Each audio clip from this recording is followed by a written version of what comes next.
Isang pagpalang umaga sa ating lahat at isang maalinsangan na panahon sa ating lahat, no?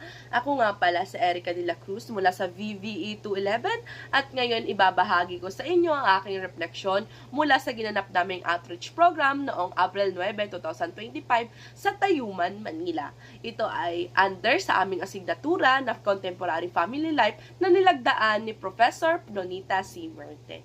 Isang karangalan nun nakapunta ako doon sa Home for the Aged dahil nga ito ang first time ko, no, bilang isang probinsyana, isang napakagandang karanasan ang aking matatamasa dahil isa itong hindi makakalimutan sa aking buhay. Ano nga ba yung goal? Ano ba yung purpose ng activity nito? Bakit namin ito ginawa? Simple lang. Una, makapagbigay ng malasakit at kalinga.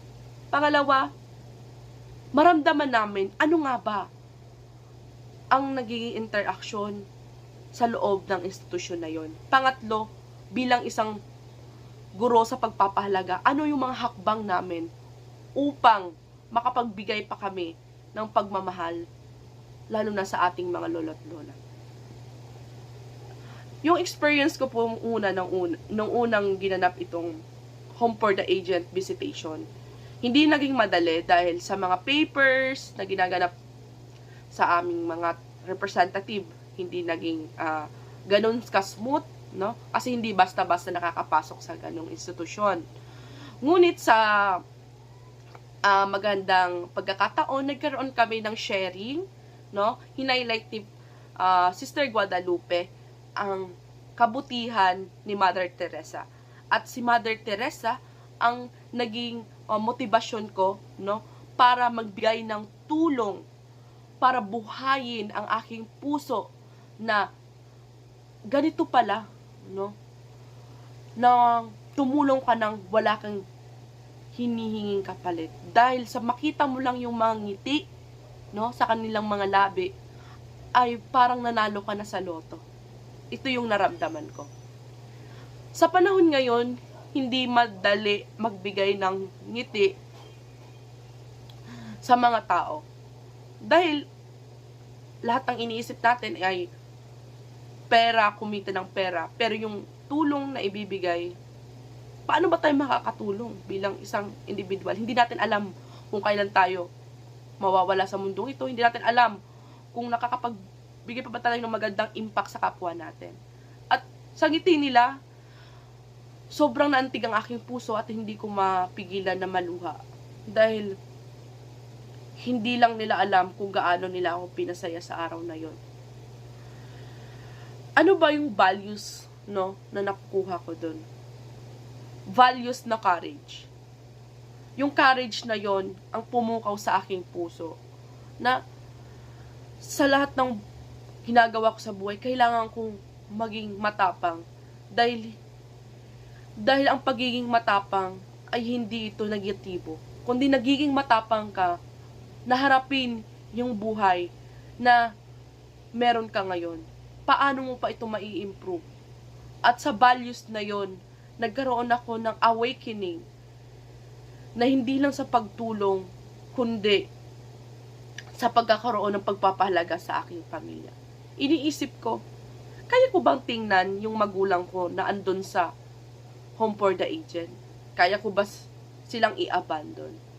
Sa palagay ko, hindi.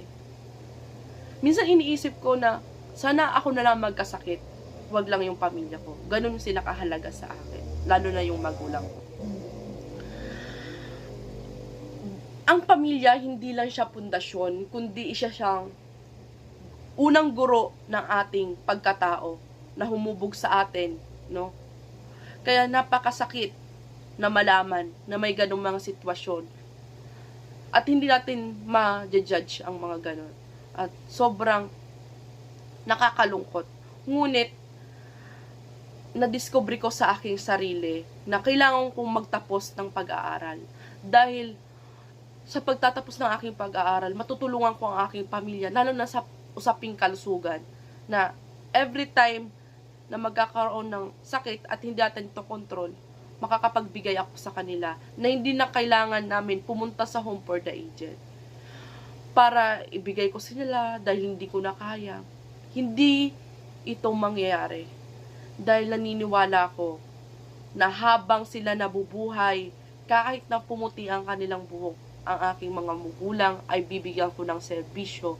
Sisikapin ko makapagbigay sa kanila, hindi lang sa pera, kundi sa presensya na at oras na meron ako. Yung commitment ko dito sa outreach program ay babalik ako sa missionary upang bisitahin ulit sila.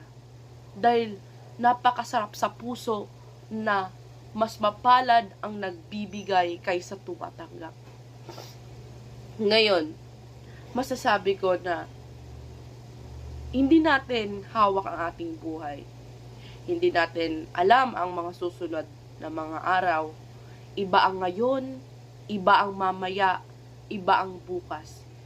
Kaya turuan natin ang ating mga puso na magkaroon ng inisyatibo dahil hindi natin alam yung maliliit na bagay na ginagawa natin sa ating kapwa ay nakakapagpabago na ito ng daloy ng kanilang buhay.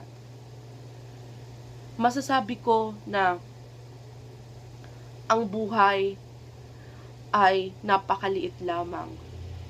At ang buhay na ito, sisikapin ko na makakapagpasaya ako ng tao, makakapagbigay ako ng kalakasan sa kanila. At sana hindi lang sa Home for the Aged ako makapunta, hindi lang sa Home for the Sick for Children ako makakapunta, bagkus sa iba't ibang pamilyang Pilipino. Dito ko na po tinatapos ang aking refleksyon. Maraming salamat at mabuhay tayong lahat.